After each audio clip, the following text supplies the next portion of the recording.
So today we're going to talk basically about two separate topics that they grouped together. I mean, there's a little bit of similarity if you really try hard to see it. But first, we're going to talk about reference angles. Um, did I define this in our video yesterday? Yeah. That is what I thought. Okay. So we talked about reference angles yesterday, and we talked about them even before yesterday, which kind of, it is what it is. But it's that acute angle that brings us back to the x-axis.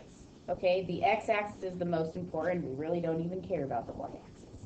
Okay, so we're going to practice finding those reference angles. I want to go through quick how we do that with radians.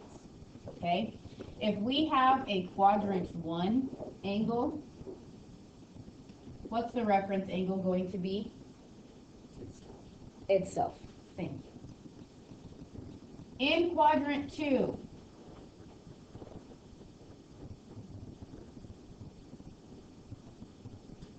if we have an angle in quadrant 2, how do we find the reference angle? Pi minus the angle.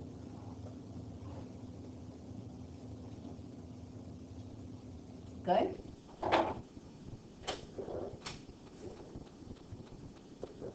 Quarter 3. Darby, how are we going to find it? The angle minus pi. Very good. The angle is now bigger, and we want to still go back to the x-axis. So we're going to take that angle measure minus pi. And then in quadrant 4, I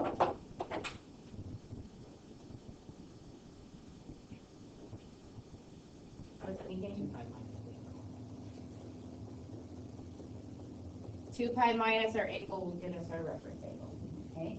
Remember, just because it has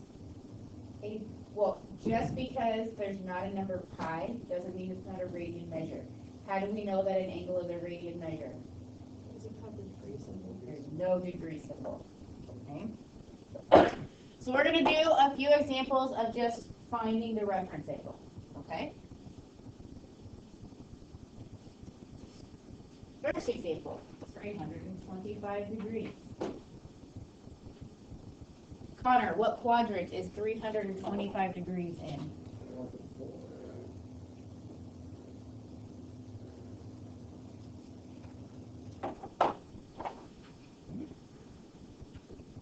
This would be our reference angle. So Nicole, how would we find our reference angle in degrees? You take 2 pi minus. Okay, good. If we were in radians, we'd say 2 pi minus the angle. Let's go ahead and say in degrees since this was given in degrees. So let's just, what's 2 pi the same as? 260. Okay, so we can say 360 minus 325, which is 35 degrees.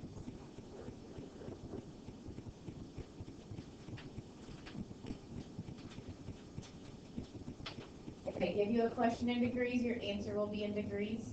If I give it to you in radians, your answer will be in radians. 7 pi over 5. What a fraction.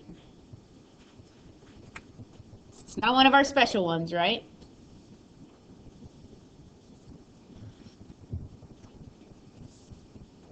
Okay. Now we got to think. Which quadrant does this lie in? Talk about it with your pod.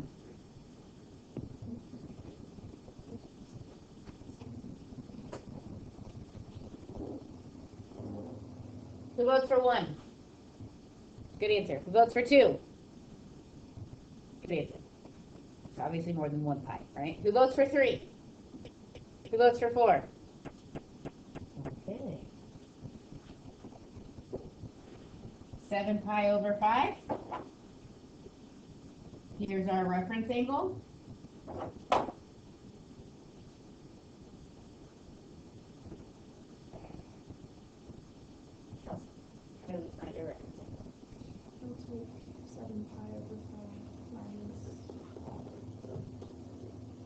Minus what? Okay, sorry, I just didn't hear you. Okay. You want to make common denominators? This is like 5 pi over 5. So our reference angle is 2 pi over 5.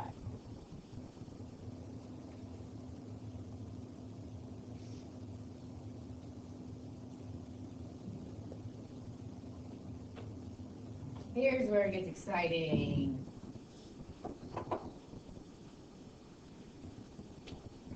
Is this an angle in degrees or radians? Radians. Okay, there's no degree symbol, so it's in radians. The tricky part is figuring out where this angle is. Okay, talk about it with your pod real quick.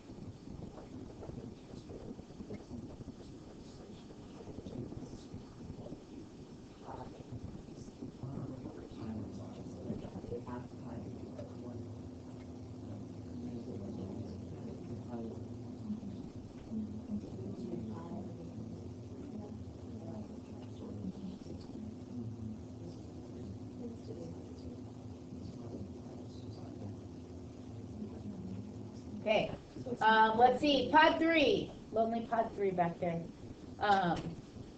What do you think? And what's your rationale for that? Because 2 pi is at the x-axis for a point 1, 0. Okay. If it was 2.5, that would be the same thing as pi over 2. Using the circle. Or 2.5 is the same as pi over 2. Is that what you said? Or like saying they'd be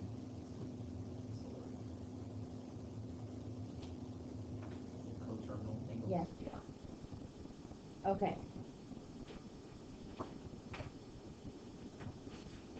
And how, okay, explain to me, pi over 2 and 2.5 are coterminal? Is that what you said? Okay.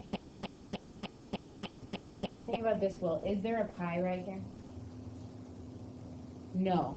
If this were 2.3 pi, you are correct. It would be in the first quadrant because of what you just told me. Okay, but there is no pi symbol there, which makes a big difference, doesn't it? Okay? Instead, let's think of this. What's the equivalent for pi? How about like the number?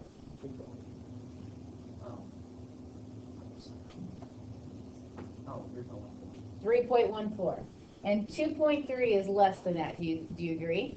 All right. Half of pi would be half of 3.14, which is like 1.3 or 1.57. Okay. So 2.3 is going to be somewhere here, right? Well, thank you for making that mistake, because you were not the only person who made that mistake, first of all, and it was a good thing for us to talk about, okay? So that now, we'll make it again. Okay, so now how do we find our reference angle, Molly? Pi minus 2.3. Okay, so 3.14 minus 2.3 would give us, huh?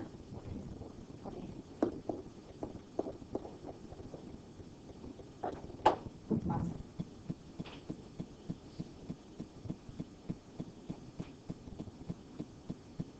One more thing before lunch. Remember, all students take calculus, okay? All three trig functions are positive in the first. Sine's positive, cosine and tangent negative in the second. Tangent's positive, sine and cosine negative in the third. Cosine positive, sine and tangent negative in the fourth, okay? What we're going to do after lunch is we are going to look at finding the trig functions of angles that are not special. So if I give you the coordinate 2, -3, and we know that our point goes through that, how can we find sine, cosine, tangent, etc. of that angle? Okay, So knowing what quadrant we are in will help us determine, okay, the sign values of our trig functions. And then we can use our right triangle trig from geometry to get us our ratios, okay? What we talked about after lunch will not be anything that is new to you. It's really just going to be a refresher, okay? So, 12:35 is my Sunday, right? Yes. I think it is. Enjoy your lunch, people.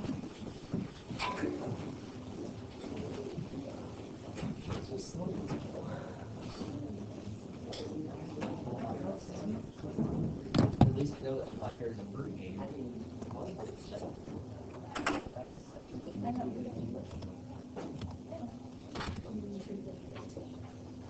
Okay, so what we're going to do now is use the concept of reference triangles to help us determine sine, cosine, tangent, etc. of angles that aren't special, okay? And when I say special angles, I mean like 30, 60, 45, those special angles, okay? So here's our first example. We want to evaluate the 6 trig functions of theta, where theta is the angle that goes through the coordinate -3, -2.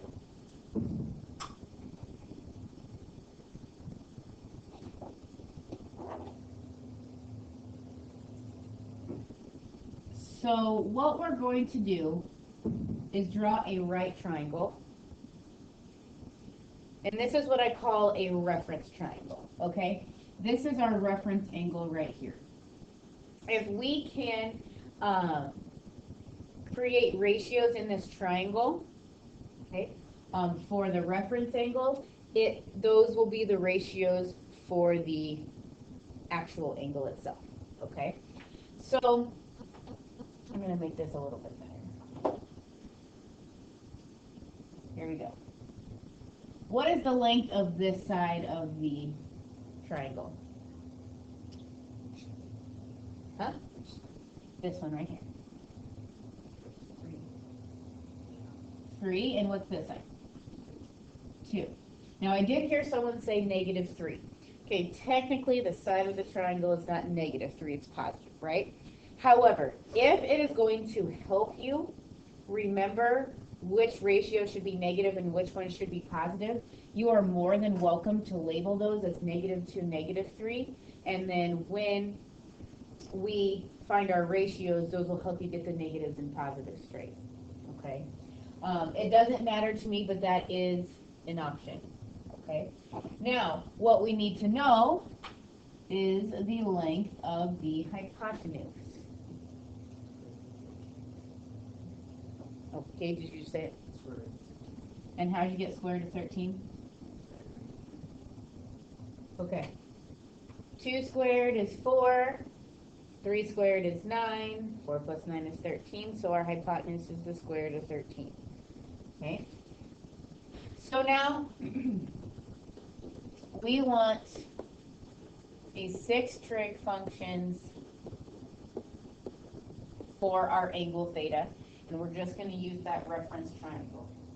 Okay? Now, here's where you can do one of 2 things. You can right now say, all right, sine and cosine are negative, tangent's positive because we're in the 3rd quadrant. Or you can label that as a -3 and a -2, and then that will also give you the correct sign values for your ratios. Okay? It does not matter to me what you do. So our sine ratio opposite over hypotenuse is 2 over radical 13. So we will then have to rationalize to 2 radical 13 over 13.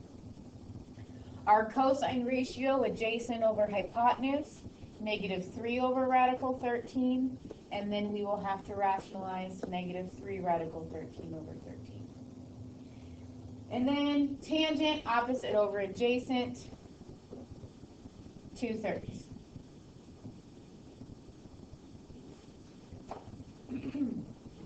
We then want the other 3, so cosecant, secant, cotangent. Okay. You can either look at the triangle or you can look at your answers from above. Now, what I don't want you to do, the cosecant we know is the reciprocal of the sine.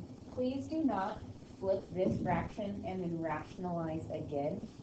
Go back over to here, 2 over radical 13. Let's flip that for our reciprocal, and that saves us an extra step. Okay. Secant, if we take the reciprocal of cosine, we have negative radical 13 over 3, and then the reciprocal of tangent would be 3/2.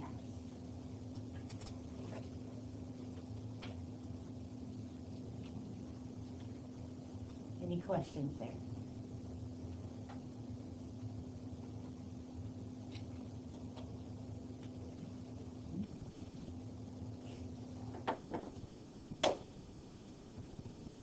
Okay. This question is very similar. It's just going to, it looks different than the one before. On the question before, I gave you a picture. Here I'm giving you some words. Okay. So negative 3,4 is a point on the terminal side of theta. Find sine, cosine, and tangent of theta. First thing I would do is plot negative 3,4.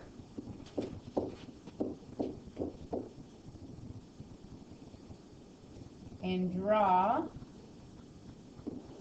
your angle. Here's angle theta.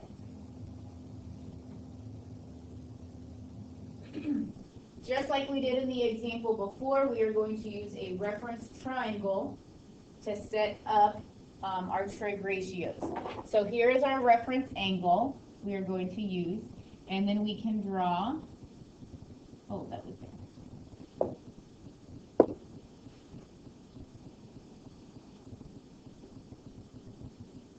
We'll draw our reference triangle. All right, since this is the coordinate negative 3,4, we go to the left 3 and up 4, so those are the sides of our triangle. This is a nice example, isn't it? Everyone, all together, what is our hypotenuse? 5.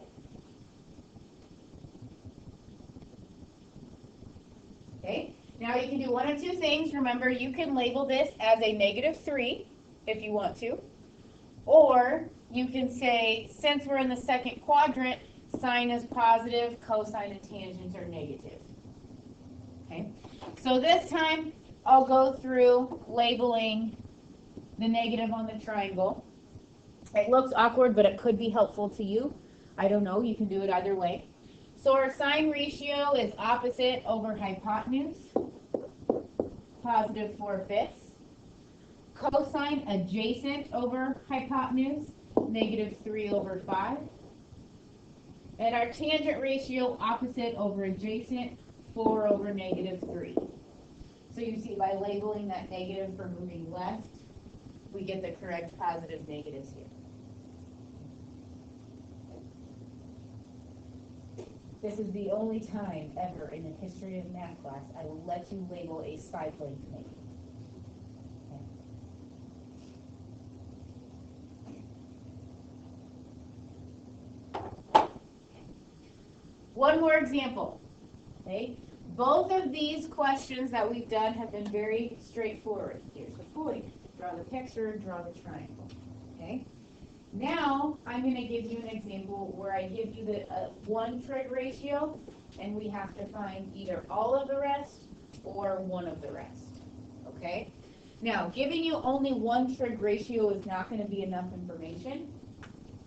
Like in this case, if I said the sine of theta is 4/5, well, that could happen in the first or the second quadrant because sine is positive in the first and second quadrant, right? So I'd have to give you one more piece of information. So in this example, our tangent ratio is negative 5/4, and our cosine is greater than 0. Go ahead and write those two pieces of information down.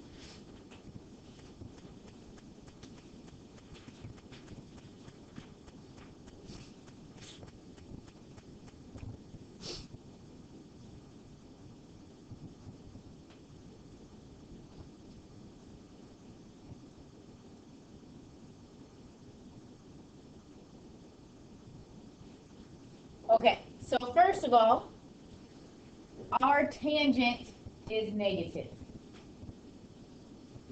Ryan, what two quadrants is the tangent negative in? 103.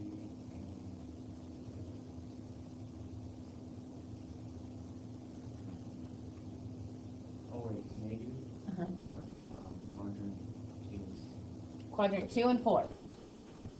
Because it's positive in the first or third, right? So negative in the second and fourth. Okay? Now, our cosine is positive. Okay? Zach, which two quadrants is the cosine positive in?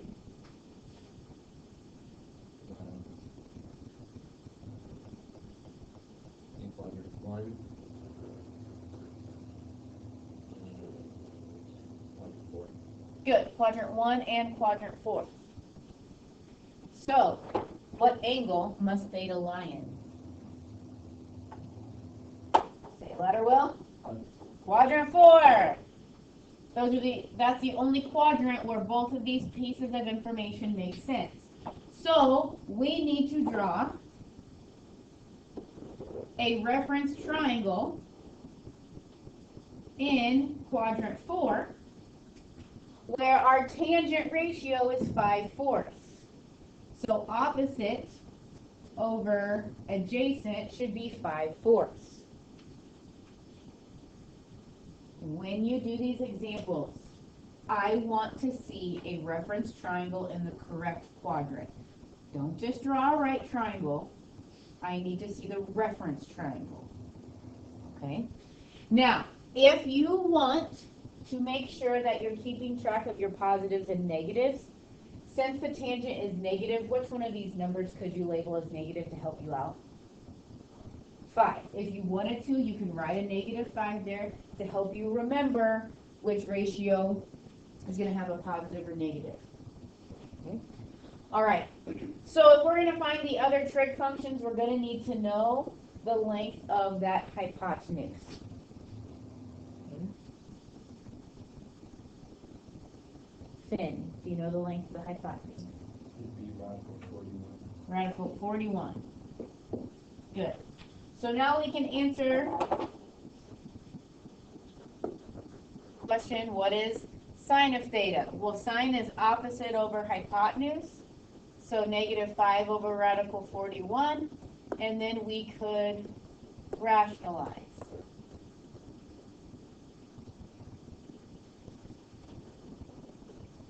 Cosine theta, adjacent over hypotenuse, so 4 over radical 41, which is 4 radical 41 over 41. Oh. We know what the tangent is, right? So you can write it down if you want to. But we do already know it. And then, of course, for the other three, we can just take the reciprocal.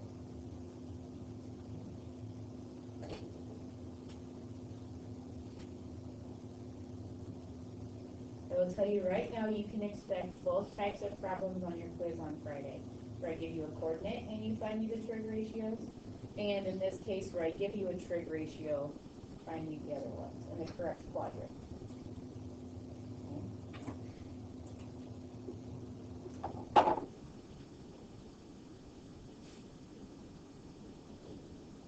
I'm not